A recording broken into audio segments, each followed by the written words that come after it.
This is Full Metal Plate Mail. This is the retro clone I'm currently using to run original Dungeons and Dragons with.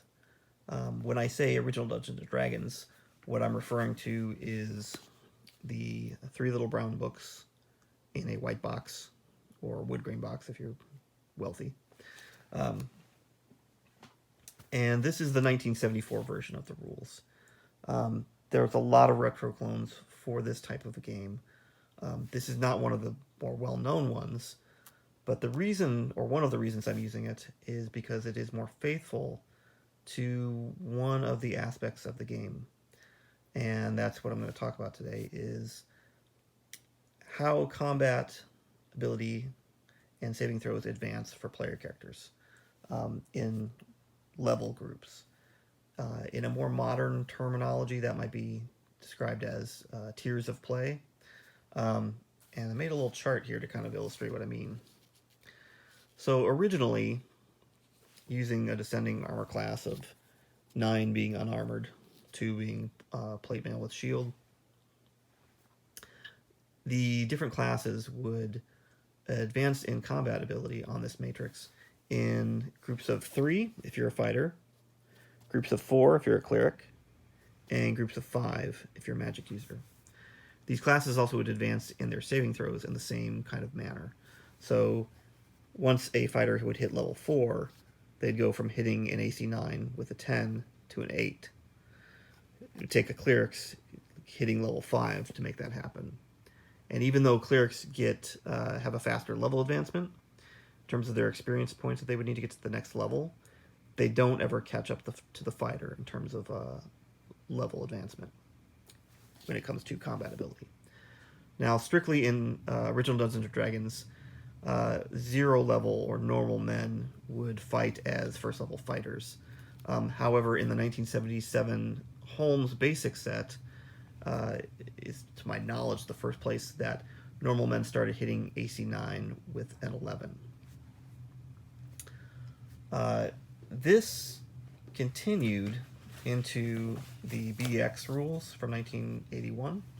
I've got the expert book here, and you'll notice here the combat charts. I can line it up here if you can see. Fighters are in groups of 3, clerics in groups of 4, magic users in groups of 5. They're not quite the same as OD&D because you've got the repeating 2s factor here in BX, where in BX if you roll a 1 it's always a miss, if you roll a 20 it's always a hit. So on that monster attack matrices you'll see the repeating 2s here. But this kind of tiered leveling continued on in the basic game, whereas it did not in the advanced game. So for those of you who did play Advanced Dungeons and Dragons, you'll notice that the matrices changed. Thieves stayed in groups of 1 to 4, but they hit an AC of 10, which is unarmored in AD&D, on 11. Magic users in groups of 5 still, but again, they hit AC 10 unarmored at 11. Clerics got a little bit of a bump. They moved in groups of 3 instead of 4. Fighters moved in groups of 2. So it was a little bit more, the scaling kind of was a little smoothed out. And as I mentioned, Full Metal Plate Mail keeps it fairly consistent with the original rules. There are a lot of other retro clones out there.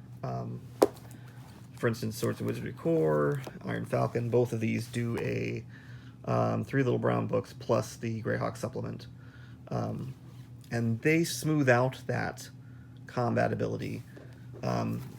But delving deeper, which is kind of closer to the 3 little brown books, the 1974 game, they smooth it out as well. So it's interesting to note how their combat ability charts change at different levels as well. Let's see if I can get the page number here. It's like 55, I think. Yeah. So it differs. The advancement is kind of smoothed out.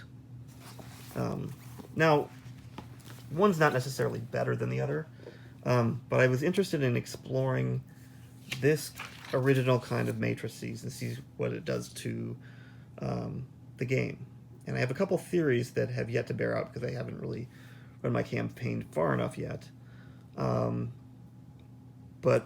one of the things I kind of wanted to explore was the differentiation between these kind of tiers is a lot greater. So the difference between a 4th level hero, for instance, and a 3rd level fighter is a much greater.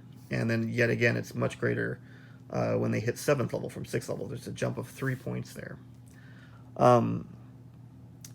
That means that there's actually the scaling is much greater when you hit the next tier, and there's a discernible difference in terms of how powerful that character is.